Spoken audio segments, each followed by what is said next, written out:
I was having nightmares every single night, not from recent events, but from events from 20 years earlier, things that I thought were long gone that would come up in my dreams, and I would wake up absolutely terrified. And how did you find Carnivore? Well, my wife and I had gotten really interested in homesteading. We're empty nesters. Our kids are grown and gone. It's just the two of us. We live in the suburbs, and we've been here for 20 years. We started looking into maybe getting some property. We've got a good bit of equity in our house, so we thought we could buy a homestead and maybe get in and kind of do away with a house payment and things of that nature. Ran across Kerry from Homestead How, watching his video, and this thing about carnivore popped up, and it was intriguing. And I watched the whole video on the edge of my seat, if you will. And then after my wife went to bed, I started digging into more of this carnivore stuff. And this is, I think, about the middle of June. And I suffer from a multitude of health issues. Spent some time in the hospital a couple years ago with some heart issues. Type 2 diabetic. I'm diagnosed, but I know that I was. I just never went to the doctor and got officially diagnosed. So then I started going down the proverbial rabbit hole. I found your videos. I found some of the, all the other carnivore videos, and I was just swept up in the thought of what could be. And so I told my wife the next day that I was going to, July 1, I was going to start the carnivore diet. And she just rolled her eyes because we've been married for 30 years, and this is probably the 31st diet that I've tried, and nothing lasts. I did lose about 100 pounds about 6 years ago, doing the eat less and move more, but I was miserable. It was, I did lose the weight, but my face looks terrible, my body looks terrible, and I hated being alive. I was hungry all the time. I was cold. I shivered for a solid year because I just could not get warm. And so she's seen these fits and starts for 30 years plus, actually. And nothing ever seems to stick, if you will. I've had success here and there on different things, but so I thought I'd try one more. I mean, I'm 56 years old. I'll be 60 in 3.5 years. This whole aging thing, staring me right in the face, as it is a lot of us. And I thought that, I'll just give it a try. I told my wife 30 days, well, 31 days, July 1 to July 31. We'll see if if I don't get any of these miraculous results that everyone seems to be talking about, then I'll go back to eating the standard American diet. Nothing ventured, nothing gained. There's, nothing to lose. And so she said, yeah, whatever. And so I did. July 1, I just, as ironic, I had gone to the local grocery store, and they had some Boston butts, some big pork butts, that they marked down to like 70% off, and we bought several of them because we have 3 freezers in our house. And I had just cooked one of those, and it had 6 or 8 big gallon-sized bags of pork, and I said, well, I've got this, and I'll just eat it at work. And I eat eggs for breakfast. I usually don't eat breakfast, but sometimes I do. So I just did that. So I ate that for like the first 7 days, just pork and eggs and a little bit of bacon, which I guess is pork. But after 7 days, I think I'd lost 9 pounds. And that wasn't even the good stuff. That was, the cheap Boston butt that I cooked in a crock pot.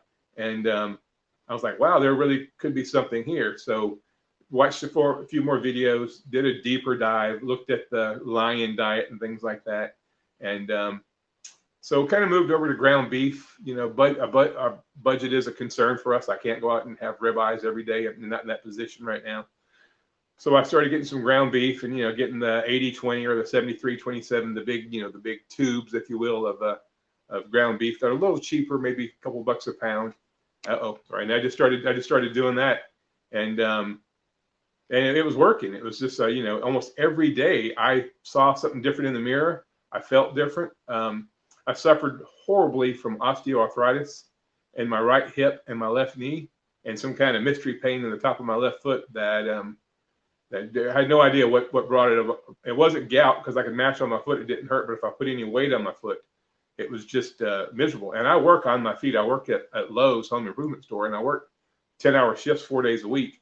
And it was getting pretty tough. So I think about the 5th or 6th day in, the arthritis pain had gone. And it was almost too good to be true. It almost seemed like I was in a dream. I couldn't believe how I went from being just absolute misery at the end. I mean, at the end of a 10-hour shift, I would almost have to crawl to my car out in the parking lot because my hip, my knee, my feet would just be hurting so bad.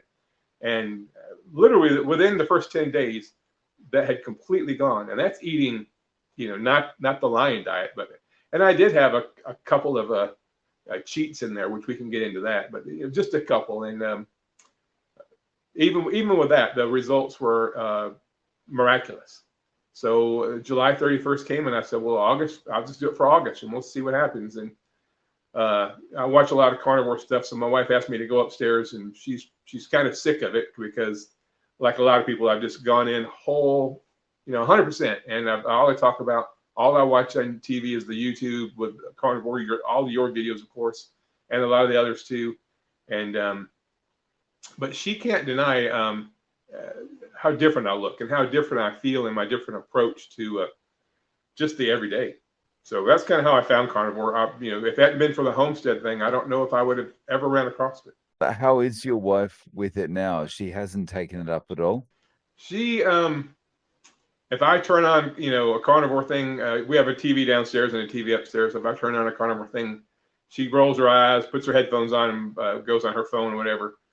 But recently I started, I'm sure you may be familiar with Bill Knott, Carrie's buddy, the one up in Alaska. And his story is so compelling. And so she happened to be down here while I was watching Carrie's first couple of videos about Bill. And she did watch one of the videos with me. And, it was interesting because his story is so compelling. And I think the other day she watched one when I wasn't here, because I came home and looked at YouTube, and someone had watched that video all the way through, and I wasn't home. So I don't know that it's Carnivore so much as it's Bill's just such an amazing person, and we're all rooting for him. And but you plant seeds, right? You plant seeds, and you hope in time that something will grow. But as of right now, she's not the least bit interested in it. It just sounds, to 99% of Americans or to Westerners or to people in the world, it probably sounds like the craziest thing you've ever heard. But the trade-off is, as I said, I live in a 2-story house, and on July 1st, I had to go up the stairs 1 step, 1 foot at a time, holding onto the rail because I didn't feel steady. Everything hurt. And, I was worried about falling down the stairs. And then when I came down the stairs, same thing. I'd go 1 step, and then I'd put 1 foot down and then another foot down, holding onto the rail on both sides. And juxtapose that with today, I could run upstairs right now, and I literally run up the stairs, and I skip a step every step up. So it's 15 stairs, but I do it in 6 or 7 steps. And then I come down like a 10-year-old, just to the bottom of the stairs. And I'm not the least concerned about falling or hurting myself, and so that's pretty amazing. Putting on my shoes, your socks and shoes, something that people would take for granted when you're morbidly obese and you're metabolically sick. Just putting on your shoes will wear you out. I mean, who would have thought putting on socks and shoes would be the equivalent of running a 5K for a fat person? That's pretty much what it felt like. And now I just put my socks and shoes on. I don't even, it doesn't register in my mind that I'm doing something that 12 weeks ago I really almost couldn't do. So for me, the speed of change in my body and in my mind and is almost too good to be true. It doesn't even seem like this is real. I keep thinking I'm going to wake up and I'll be that fat, miserable, morbidly obese, severely depressed, almost suicidal guy. But then I walk in front of a mirror and I realize this is really real. This is real. So that's my take. Going up the stairs step by step and holding the handrail, that kind of thing makes you feel even older than you are, right? Right, exactly. And that's the thing. Part of the reason my wife and I were looking at selling our suburban home and moving to a homestead is we want to get away from a 2-story house because we're terrified of falling down the stairs. And we're not old. My wife's a little bit older than I am. We've been married 30 years, but the thought of maybe 10 years from now having to traverse up and down those stairs was terrifying. There's no way. But the way I feel right now, I think in 20 years I can, trot up and down the stairs. I don't see any reason why that would be a big concern. Where 12 weeks ago it was overwhelming to think, gosh, in 5-6 years will I even be able to get up those stairs? Will I be trapped downstairs? So hell, we need to hurry up and sell our home and get rid of these stairs and this 2-story configuration so that we don't risk death going to bed. So that's one thing. It's really amazing. Another thing about the carnivore diet, if you'll indulge me, that has really shocked me. Now, this is not to slight anybody else's story, because we all have our own story, and all of our stories, even like yours, is being written still today, right? As we go forward, your story is being written. The thing that has, for lack of a better term, mesmerized me is how easy this is. It really is life simplification. When I go to the grocery store, I go straight to the meat department, get whatever I can afford to buy, look for the sales, if anything on sale. I may go grab a couple cartons of eggs, and I'm out the door. And I don't peruse the aisles, because there's nothing there that is really food. There's a lot of faux food or fake food, and you see the people lined up getting all this, garbage. And then somebody will say, "Well, John, how can you afford to eat just meat? Isn't meat very expensive?"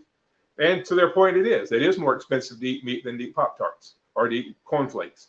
But when you don't eat the Pop-Tarts and the cornflakes and the bread and the mayonnaise and the ketchup and the vegetables and the French fries and the onion rings, you have more money to be able to afford proper nutrition. So I don't know that I'm saving any money doing this, but I'm certainly not spending any more, because I'm not buying any of the accoutrements that that most people would buy. I just buy the meat, and I find it on sale. And if you go towards the end of the day, maybe sometimes they'll have marked the meat down because it needs to be sold or frozen that day. And if you have room in your freezer, or you can go home and cook up some hamburger patties or steak or whatever, or roast, then it'll keep several more days in the fridge. And there's a way to do this without going broke. I don't make a lot of money. I work at Lowe's. I'm a retail employee, but I'm finding a way to make it work, and it's phenomenal.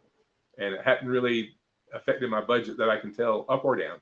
But just for me, I see people talking about struggling, with cravings. That's what I'm for, cravings. And I had that the first 2 weeks, because for the better part of my 56 years on this planet, I would eat a meal, then I would have a dessert, a sweet cake, a Little Debbie, a piece of cake, a bowl of ice cream, whatever, chocolate bar.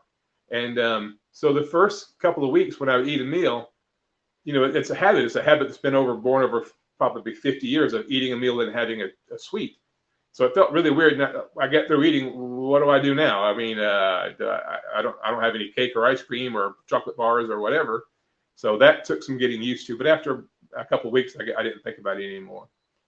But another thing that has really surprised me with this diet is my relationship with food.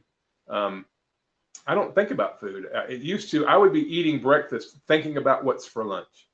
I'd be eating lunch thinking about what's for supper. What snack am I going to have? I have literally left Burger King on my lunch hour and then whipped into McDonald's and got another meal.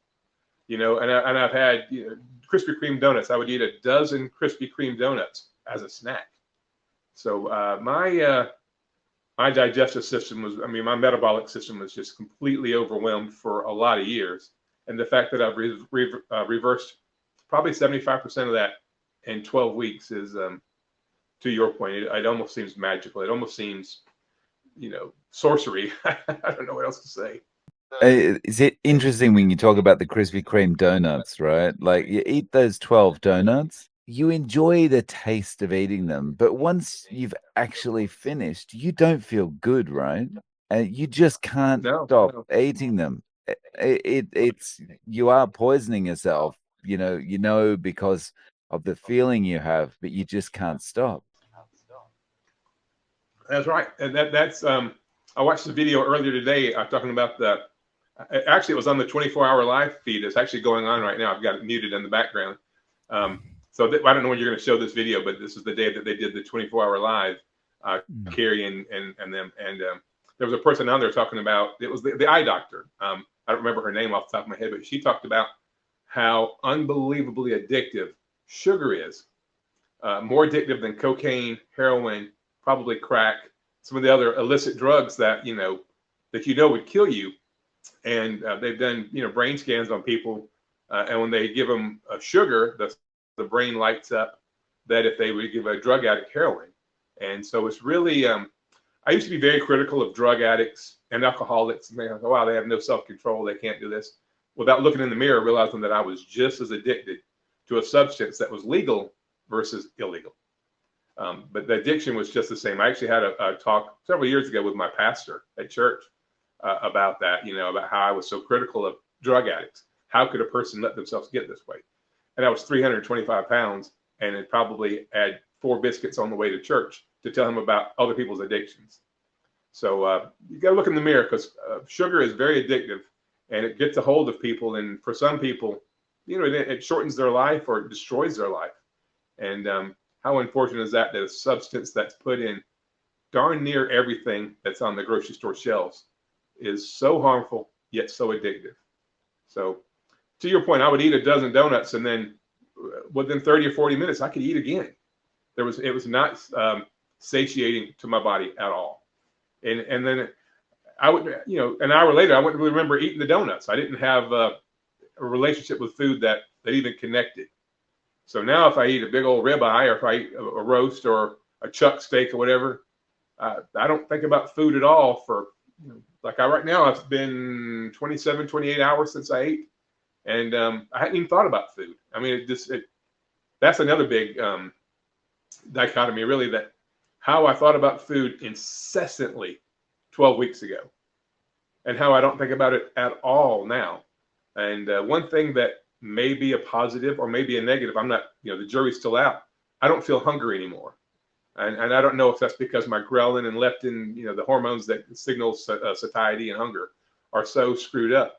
But the only way I know when it's time for me to eat is I start feeling weak. I kind of have a crash, if you will. Like if a person that drinks a lot of coffee, later on in the day, they may have a crash, or if they drink energy drinks.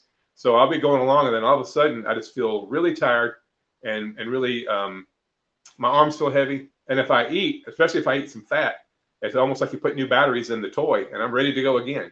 But as far as feeling hungry, I've lost that sensation. I don't know if that's a good or a bad. The jury's still out, but that's something kind of unusual, that I don't feel hungry ever. It makes it really easy to fast. I'm not I'm not preaching that people should fast, but for me, it just kind of happens naturally, because if I don't walk past the refrigerator, if I'm out working in the yard or out walking, or my wife and I are doing something, the thought of food never enters my head. And for the vast majority of my 56 years, it's the only thing I thought about. How are you eating now? Are you, because of that lack of feeling of hunger, are you just eating, the only time you eat is whenever you feel weak, or do you have set times that you eat, like breakfast, lunch? No, I very rarely ever, almost never eat breakfast. Just when I feel weak. I mean, it's kind of hard to describe. And then sometimes if I'm going to be working a late shift, sometimes I work from, say, 12 o'clock in the afternoon until 11 o'clock at night. I work long shifts, but I only work 4 days a week. And I know I'll probably get hungry while I'm at work, so I may eat some bacon and eggs just before I walk out the door to go to work. And then I won't eat again until either the next morning or maybe later on that evening. But I can tell as soon as I feel my energy level starting to decline, if I eat something relatively quickly, it feels like you put brand new batteries in the toy. I'm charged up. I'm ready to go, as long as there's plenty of fat in it. I do eat a lot of fat trimmings. I get those from a local farmer for $2 a pound. His cows are grass-fed, grass-finished, and he sells me, a big old package of fat trimmings for $4 for a big old bag of them. And I can have a few of those with my hamburger or with a steak or whatever. And that little bit of fat gives me so much energy that, and different from carbs, the energy I get when I have animal fat seems to last for hours and hours and hours. And people at work, I'm sure, are rolling their eyes, saying, "Man, I wish that guy would switch to decaf or something, because it seems like I'm jacked up, And it's just from having a serving of animal fat. It gives me so much energy that, people talk about ketones and ketosis. I don't check for ketones. I don't check my blood sugar. I know I'm in ketosis. I haven't had a carb in, other than where trace carbs are in eggs, I haven't had a carbohydrate in 9 weeks. I have to be in ketosis. There's no two ways about it. So the energy I get, I guess that's ketones from animal fat, just seem to last, where a sugar high from a donut and a soda might last an hour, hour and a half. This is, 7, 8, 9 hours. I still feel really, really motivated. And it's amazing that all this change has happened in a space of 9 weeks. For you, what is the biggest life-changing thing that's happened? Outside of the arthritis pain, which I think this might be related, this is a first time I've ever talked about this, other than I told my wife this the other day. 15 years ago, I took out a $250,000 life insurance policy. We had just moved to North Carolina from Georgia. We had a young daughter who was still in school. My other kids had already grown and moved on. And I didn't want to, if something happened to me, I didn't want my wife and child to, have to struggle financially. So I took out this huge life insurance policy. I was young. I was in relatively decent shape. So I got a, $250,000 policy for $30 a month, back then. And so the policy was coming towards the end. And now to renew it was going to be several $100s a month because my health is so much different. My age is different. And so the policy was going to expire. And I've been really, really unhealthy for a long time. I had to have a cardiac ablation 2 years ago. The arthritis, the lack of mobility. I felt like if I could eat myself to death before that insurance policy lapsed, that my wife would be okay. And I would be rid of this miserable, miserable life that I was living. I just wanted to die, but I didn't have the courage to kill myself. Thank God. But if I could have died from a heart attack or died from, overeating or whatever, she would have the money. She would be taken care of for the balance of her life. And I would be out of this miserable, miserable life that I seem to be stuck in. Juxtapose that with now, I haven't told you this, Dave, but most of my adult life I spent working in public safety. I was a paramedic for 20 years, a street paramedic in an urban setting.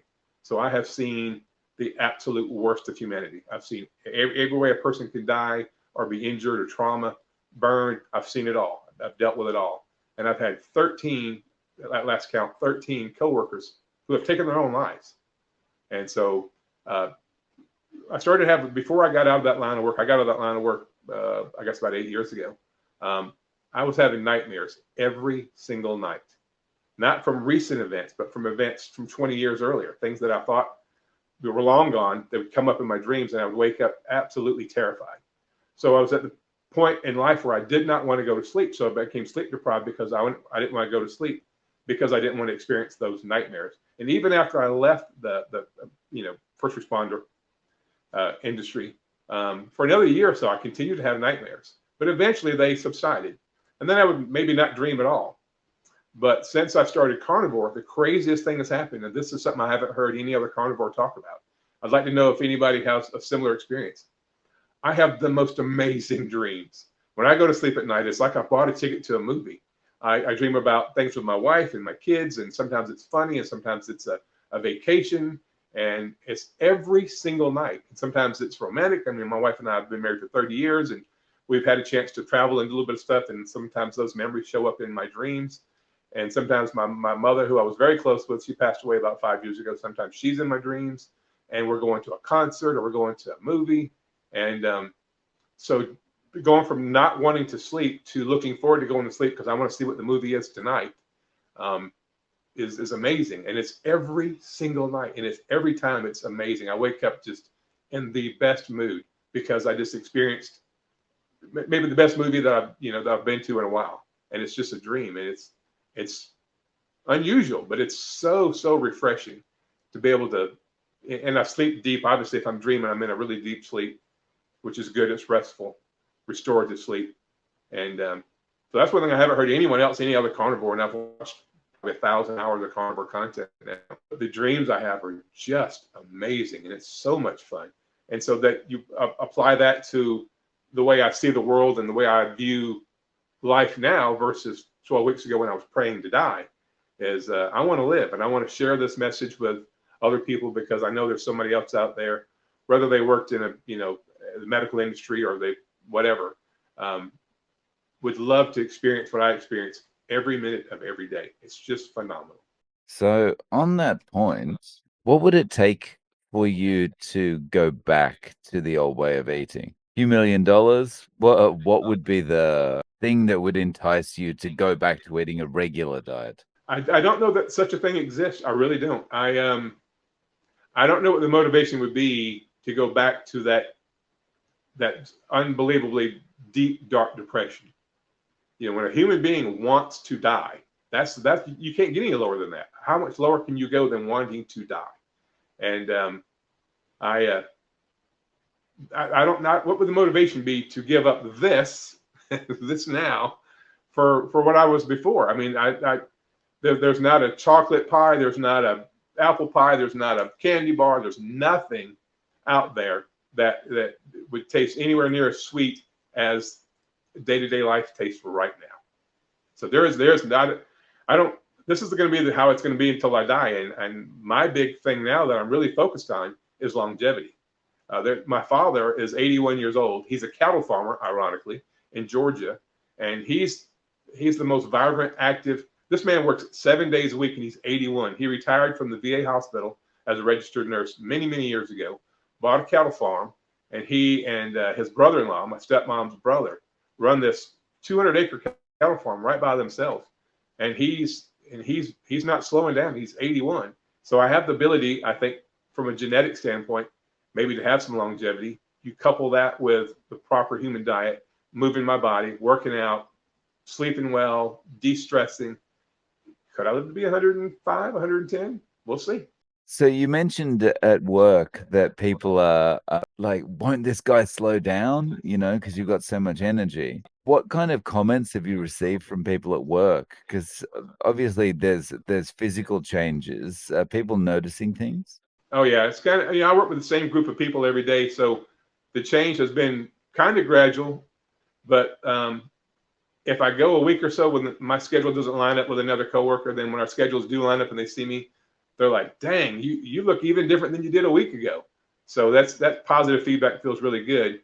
But some have asked me, "Am I doing drugs?" You know, John, you have a problem. You need to talk to somebody. They think I'm maybe hooked on drugs or whatever, some uppers or whatever. And I say, "No, let me tell you about my way of eating." And then they just, "You're doing what? Meat only? Well, what do you do about bread?" You know, that's kind of the reaction. But so some are, intrigued, and some are disgusted because they can't fathom not having French fries, not having the bun with a hamburger. What's wrong with you? You know, well, what do you do about seasonings? You know, and so it's kind of a mixed bag. But for the most part, I think the upper echelon, the bosses like it because I'm getting tons of work done. My direct supervisor, she and I are about the same age. She has some health issues, and her husband has health issues. And like me, she's been married to her spouse for 30 years. And when she leaves me a list of stuff to do, she's the boss. So she usually works in the mornings and I work in the evenings. She'll leave me a long list of things. You know, just do as much of this as you can. I appreciate you. Like everybody, we're kind of short-staffed, like every other places in America these days. And when she comes back the next morning and they're all done and all checked off and done correctly, the assistant manager told me the other day that she was really bragging on me that something had like lit a fire under me, that I'm getting so much more work done. And that's positive reinforcement to know that I'm more productive at work, and hopefully when it comes time for compensation that will show, which help me buy more meat. Nice. So you talked about how carnivore is the diet for you going forward. There's no going back. How are your immediate family? You mentioned your kids. Like, are they kind of, Dad, what are you doing? This is crazy. Or are they just like happy to see you healthy? Well, unfortunately, all my kids are spread out. None of them are local. They live all over the country, and don't interact with them a whole lot. My wife does a lot more. I work these crazy hours, and so as of right now, only one of my daughters even knows, my middle daughter, and her husband's. They eat a lot of meat because her husband's big into hunting, so they do their own meat, their own venison, and I don't think she would find it too weird, other than not having like macaroni and cheese or potatoes and stuff. But all my other family, I hadn't really mentioned it because, as I said, I had a cardiac ablation. I suffer from atrial fibrillation, and extreme high blood pressure, and type 2 diabetes, all this stuff. And so I have a feeling that if I tell some of my siblings, for example, I have a brother and a sister and nieces and nephews, if I shared it with them,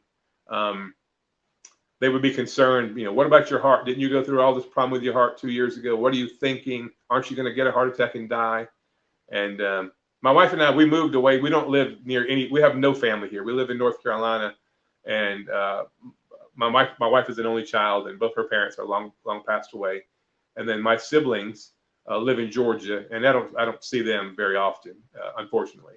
Work schedules, and I still love my siblings. We're just not close geographically, so we're just not that close. And my sister's got kids and a bunch of grandkids that keep her busy. Plus, she's a real estate agent, so she stays really busy. My brother owns his own little pest control company down in Augusta, Georgia. And I talk to him on the phone sometimes, but I have yet to tell them what I'm doing. We'll see. I plan on going and maybe playing a game of golf with my brother, maybe in a couple months, and he'll see me and he'll just, I'm sure his jaw's going to hit the ground because he's always been in good shape. He's always been fit. He works outside. He works very hard, and that helps him stay. He's a year and a half older than me. I'm 56. He'll be 58 in about a week. And so I think when he sees me, I think I'm close to the same size he is now, which hadn't been the case since we were in junior high. You know. If they haven't seen a photo of you, it's going to be a big surprise when he sees you. Jaw dropping. I probably ring my brother's doorbell right now. He would think a stranger was at his door. And we shared a bedroom for the first 12 years of our lives. And I could knock on his door right now. He would have no idea who's at his door. That's kind of neat. You're pretty early into this. It's been a few months. Someone at work or a friend comes to you and says, like, you're doing really well. How do I get some of this for myself? What would you recommend? How would you recommend they get started? Well, I would direct them to watch some of your videos, Carrie's videos. I'm a huge fan of Kelly Hogan. I love everything she does. She's so inspirational. I kind of direct them kind of down the same path I went. And then, it's not so much the how, it's the why, right? I mean, how is easy. Throw out all the garbage, go to the store, buy some meat, cook it, and eat it. But that's oversimplifying the thing, because if you don't have the motivation, this is such a drastic change from what 99.9% of the people do that it seems dangerous, it seems bad, it seems unfathomable. But if you figure out the why and you see other testimonials of people who have had amazing success, not only with weight loss, but with disease reversal, things that we're told are forever, you're never going to get better. And you and I have seen many, many cases of people who are quote unquote terminal, who are now thriving just from making this drastic change, or it's what seems drastic. So I'd have them, maybe explore, why do you want to do this? What are you looking to get from this? And then the how. I said the how is really easy. That's the thing, that the simplification of this diet, how simple it is amazing. Every other thing I've done, I had to put a lot of work and effort and research it in, and this is just buy meat and eat it. I mean, how much easier could it possibly be? So I would just get people to look for their why, and then look for other testimonials and get motivation and inspiration, and join a community. I mean, I'm not in any groups as of yet, but watching your stuff and Carrie's stuff and Adam's stuff and everybody else, all the other carnivores that I watch, I feel like I know them, even though we've never met. Like, I feel like I know you. I mean, as soon as you popped up, I thought, that's my friend Dave, and we've never met, and odds are we probably never will because of the geographical differences. But I feel like you're my friend, and having that sense of community, even if it's a virtual sense of community, keeps me going. It keeps me on the straight and narrow really, really easy, because I draw inspiration from all the people that I watch. And I would advise people to find there are some carnivores out there that have content that really, it doesn't hold my interest. I only watch for a few minutes, and then I may leave the TV on or the phone going, so they'll get the views and the watch time. But I'm not tuned in. But there are just as many people out there that I find so inspiring and so entertaining. Sean White, Intentional Carnivore, lives not very far from me. He's a former paramedic. He was in the same industry I was in. We haven't met yet, but that's my bucket list, is to at least make some contact with him. And I know you do some things with him. He's his transformation is amazing. And his mental state before he found carnivore was very, very similar to mine. He was a paramedic. I was a paramedic. He does well on camera. Hopefully I do relatively well on camera. I'm in the process. I used to have a YouTube channel called The Champion Within. It was kind of documenting my weight loss journey when I was doing the Eat Less, Move More. And, I put 4 or 5 videos out there. They got, 50, 60, 80 views. And I quit doing it because I was miserable. I couldn't imagine trying to get people to be hungry and be cold and be miserable and have headaches like I was doing. And, so I think I'm going to relaunch my channel probably within the next 3 or 4 days. Matter of fact, I went to Best Buy earlier and bought some equipment. So I'm going to relaunch my channel. I deleted all my old videos, and I'm going to get a YouTube presence as well. And hopefully somebody will see mine, and maybe if just 1 or 2 people see mine and it motivates them to change their life, that'd be all worth it. Nice. So, are you gonna keep the name, the same name, or the channel? Well, right now it's called the Champion Within, but there's no videos. I just deleted today, deleted all those videos off there. I got if that name is available, no one's using it. I'm probably going to call it the Carnivore Within, um, Yeah. or I may leave it the Well, I'll. Champion Within because I think if you go carnivore, it's easy to be a champion of your own life and your own future. Hmm. We'll see. I haven't made up my mind yet. I'm starting recording content. Matter of fact, I'm using a tripod and a new microphone right now that I literally just got back from Best Buy 30 minutes before you and I got on here, setting this thing up. Nice. So pretty excited to share my story. Um, if I get one view and one person says, "Hey, I'm going to try this," and they're able to reverse their diabetes or improve their testosterone or cure their osteoarthritis or cure their depression or skin issues, it will be 100% worth it. Yeah. So I'll definitely link to it in the description. John, thank you so much for sharing your story with us. Absolutely. Thank you so much for having me. This was amazing. I'm so happy.